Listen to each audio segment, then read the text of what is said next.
the triumphant return of THQ has finally arrived, with SpongeBob Battle for Bikini Bottom Rehydrated now being a thing. I think it's safe to say that THQ has finally recovered from the disaster that the U-Draw was. Even though this isn't the original THQ, it's THQ Nordic, but hey, the name is still here. Now, to celebrate this momentous occasion, let's take a look at another THQ, or really Rainbow Studios, property. And the title that I, after doing some reading, believe should have no right to exist at all. Today, we will be taking a look at ATV Off-Road Fury 4 for PlayStation 2.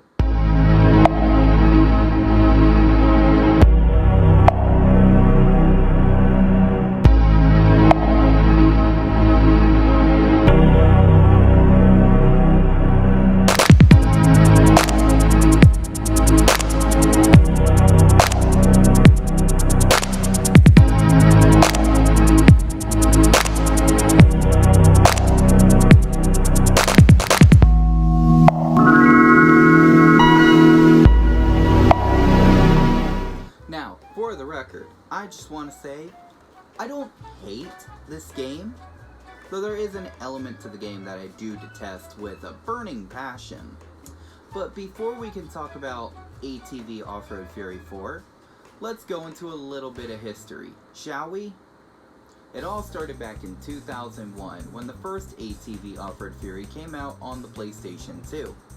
It was pretty successful, actually. It was a lot of fun for a quad racing game, so a sequel was made the following year in ATV Off-Road Fury 2, arguably the best known of the original quad trilogy. And then sometime between Off-Road Fury 2 and 3, Rainbow Studios, who was behind 1 and 2, decided to go work with their parent company, THQ, to make a game called MX Unleashed. This was released on PlayStation 2, Xbox Original. That same year in 2004, Climax Racing had taken over production of the ATV Off-Road Fury racing games and had made the third game.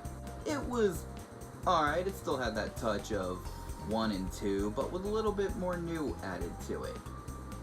And then in 2005, Sony and THQ, and Rainbow Studios of course, decided to do an epic crossover between MX Unleashed and ATV Off-Road Fury.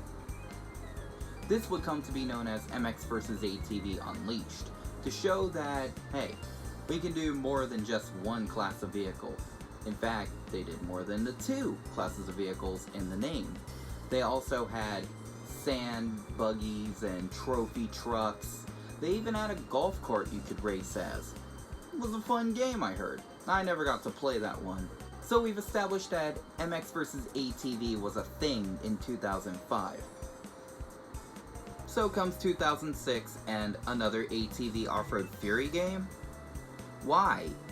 We just established that we could do BMX, ATV, trophy trucks, and dune buggies without the Off-Road Fury series. Well, Climax Racing still wanted to get a 4th game out the door, so that resulted in this. And then the next year it was just MX vs. ATV onwards, and I've played the follow-up game to Off-Road Fury 4 in MX vs. ATV Untamed. I played it on PS2, PS3, Wii, avoid the Wii version. It's ass. So, what really differentiates Off-Road Fury 4 from the rest of the MX vs. ATV series? Well, let's just start with the obvious. No golf cart. Not fun. Okay, obviously, I'm joking. It had its charm to it that I guess really wasn't fully present with MX vs. ATV. So, let's take a quick look over here and see what we got cooking. Once again, I apologize for the gorilla-style point-at-the-TV recording. I do plan on getting some new equipment sometime soon. So the first thing you'll notice is a completely different look to the main menu, whereas the others were a little bit more like I guess, are traditionalized between 1 and 3. 4 is very different. You have the single player and the multiplayer. Then you have Garage, Track Editor, and then Log On. Now, this isn't the first Off-Road Fury to have online, as 2 was the first to have online. But 4 was really big with trying to get the online. So let's just scroll through the options here. You'll notice a USB Connect feature. This is for syncing your ATV Off-Road Fury 4 game with the PlayStation Portable version of the game, ATV Off-Road Fury Pro. And if you do this, you will unlock special tracks, and I will show you those special tracks that you will unlock. Not in multiplayer, I apologize. In single player, I will show you what these tracks are. Oop, I apologize, I went the wrong way. So here in the back, or wait, oh, duh, they're here. So these special tracks that you will unlock is Anaconda Run from ATV Off-Road Fury 2, Sonora Dunes from ATV Off-Road Fury 2. I think you unlock a, no, that's not one. Santa Fe from ATV Off-Road Fury 1 or 3. Lafayette from ATV Off-Road Fury 2.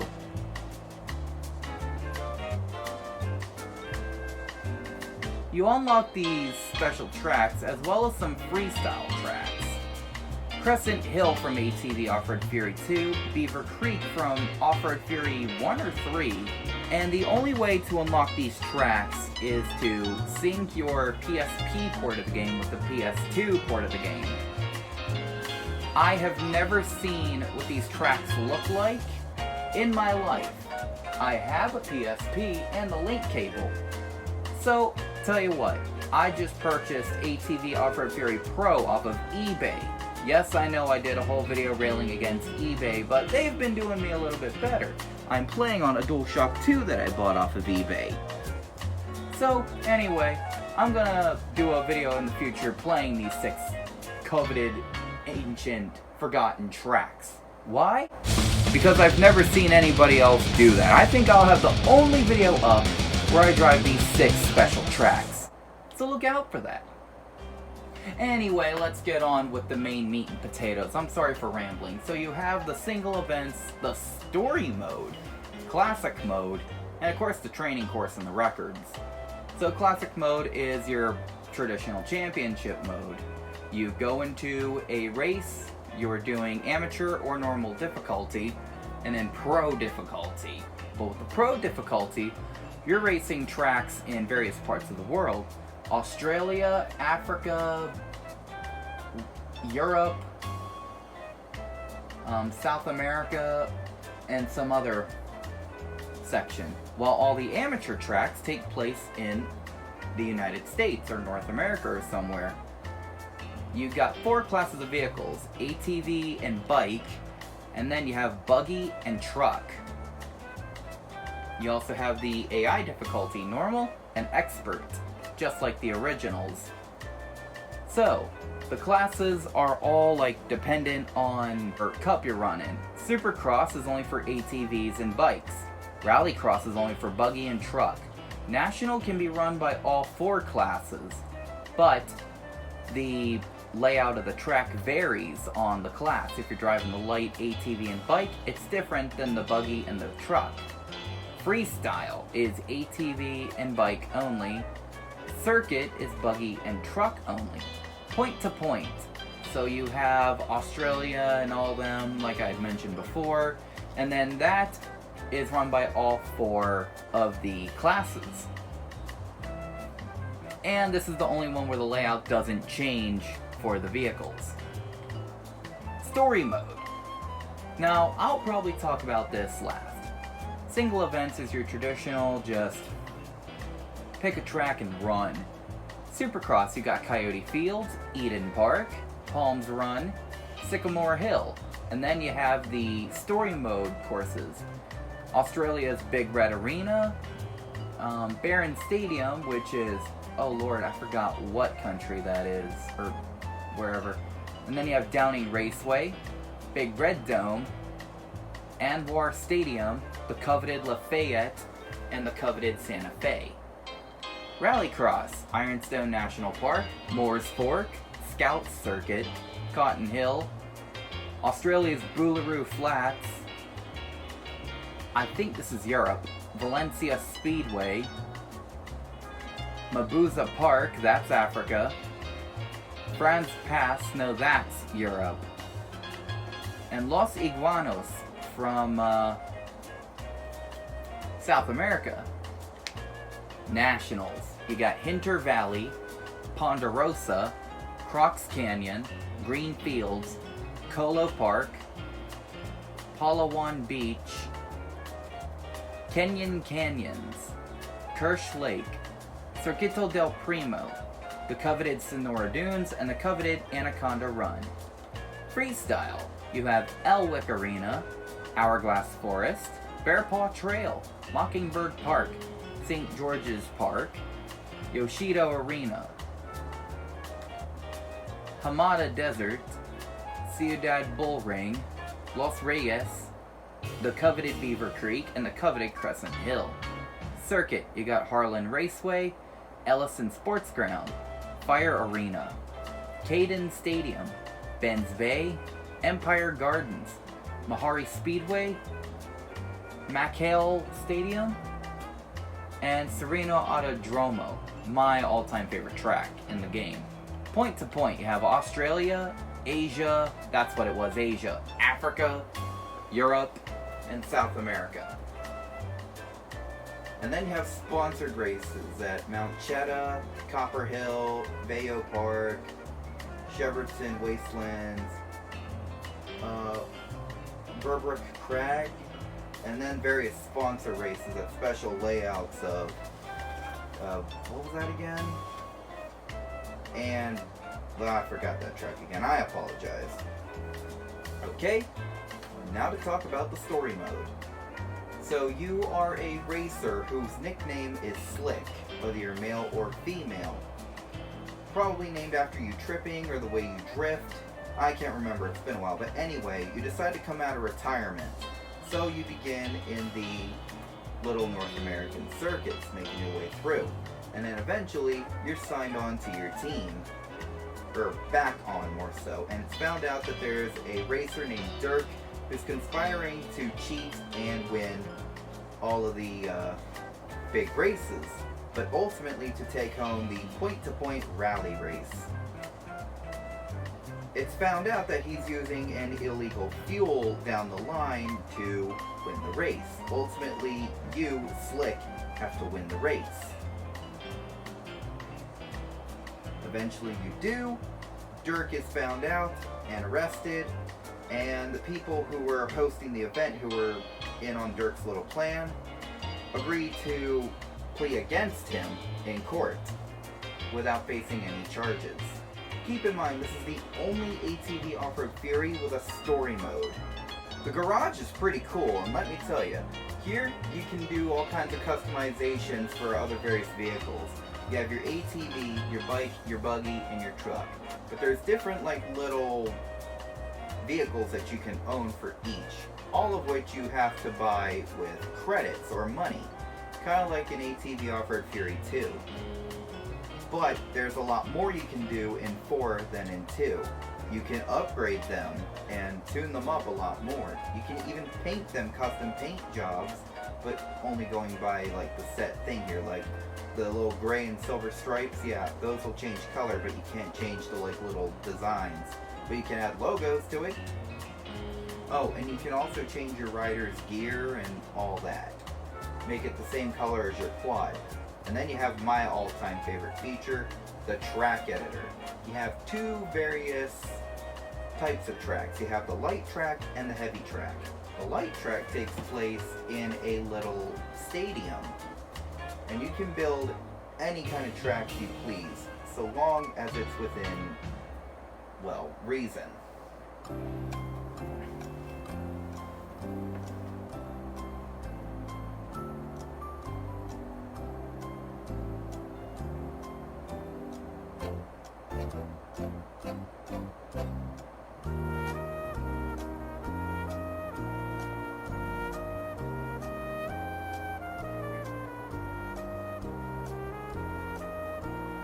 The one thing that takes forever is the loading. This loads so long. I think it takes like an actual minute. Oh, there we go. So your grid is... You're working with an 8x8 grid to build a ATV or quad track. So you can do all different kinds of tiles. You have your straights, your jumps, your corners, your crossovers, which is like where the track crosses, of course, the scenery, and specials, which can be like jumps or things to jump over, or like little slaloms, all different kinds of stuff. So let's build a track and give it a test.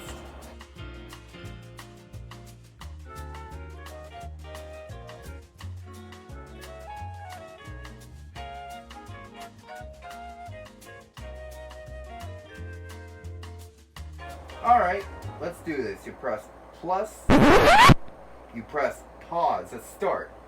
I've been playing Switch. I just got Burnout Paradise Remastered, and it's so much fun on the Switch.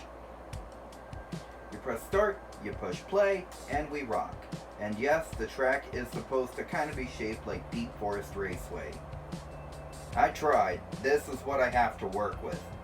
You can't make exactly what you want. You gotta come to compromises.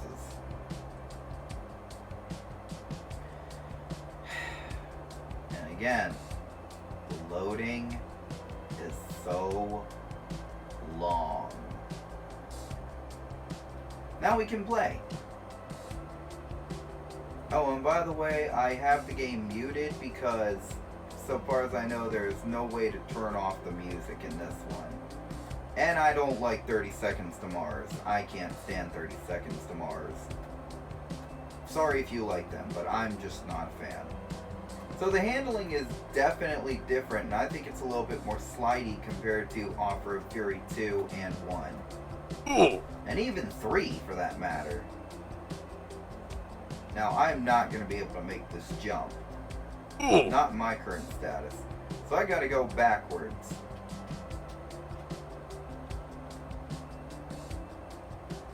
Alright, I think we can make it. Floor it from here. Yeet. Oh, I couldn't even make that. Damn. How am I going to get over here? I wonder. Can I go this way? Okay, I guess I have no choice. Yeah, that off-track go-back counter is still in the games, but it's even more annoying. Oh my god. Why am I going backwards? Wait, what? Oh great, I think there's something wrong with this controller. I just bought it. It was great when I got it. Alright, we're just gonna have to say, I'm gonna have to... What? Y'all saw that. That would not have happened in 1 through 3. Oh, what the hell? Okay, back up. Wait. Am I... Oh, you've got to be kidding me. I'm... Ooh. Yes! Oh, no! Fuck. Guys, I am not making this up. Okay, let's try going around them. If I'm secretive and the game doesn't detect me. Alright, there's one. We might complete the lap, guys. There's 2. Oh my god, we're gonna do it. We're gonna do it. Yes! Okay. Let's move on. Now the jump. Yeehaw! We did it. We finally completed the first lap. 2 more to go.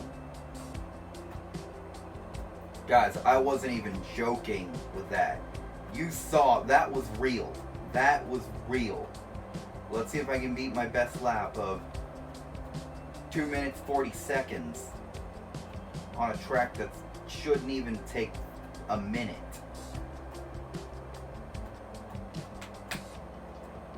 Oh my god. Yes! Finally!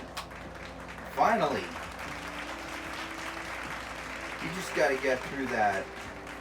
Just got to get through that little section there before the oil tankers. But yeah, this game's physics is way different than 1 through 3. Like, way, way different. And if you've played ATV Off-Road Fury 1 through 4 like I have, you know 4 is the black sheep in handling. I thought that title originally went to 3. Nope. Far from. Look, we're finally doing good. There was no reason lap 1 should have been 2 minutes 40 seconds. And lap 2 was a little under 43 seconds.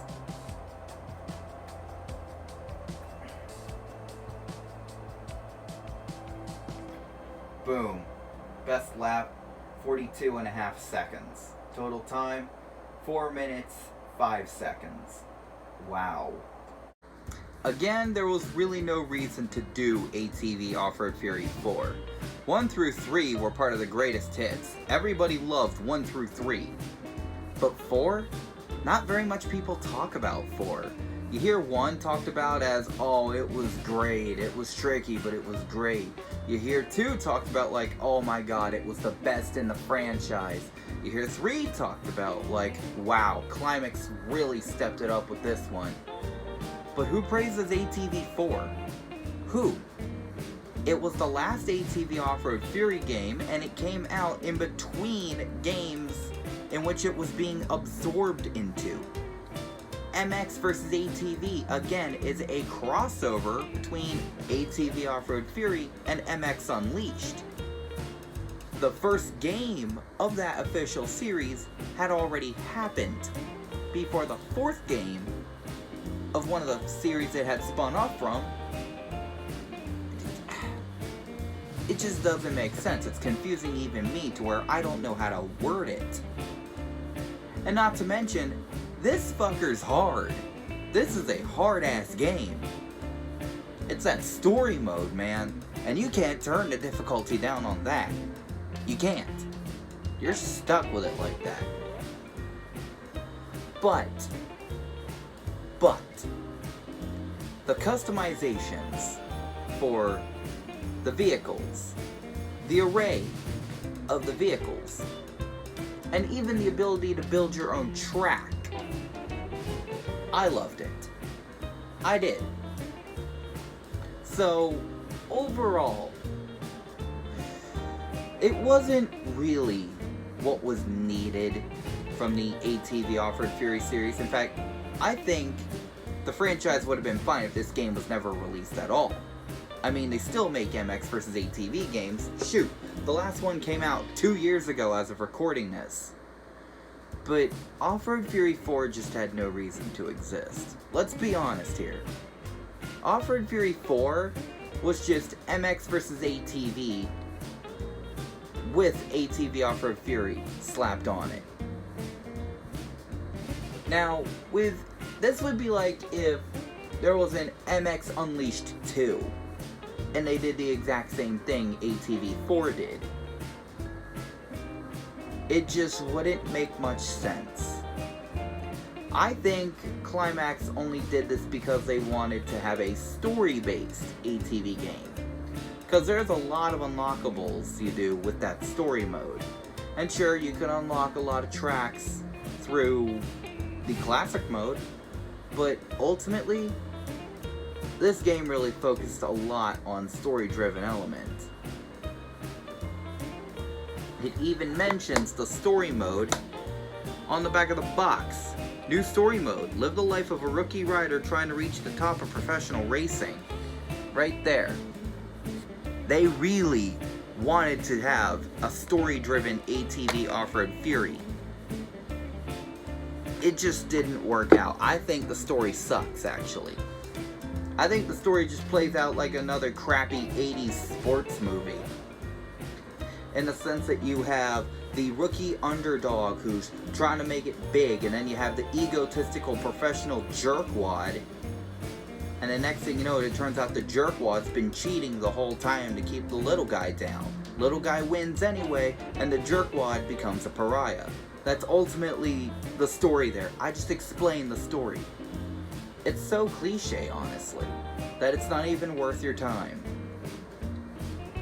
So, my final conclusion on ATV Off-Road Fury 4. If you want to build your own custom tracks, go for it. Get this game, I say. If you want to customize your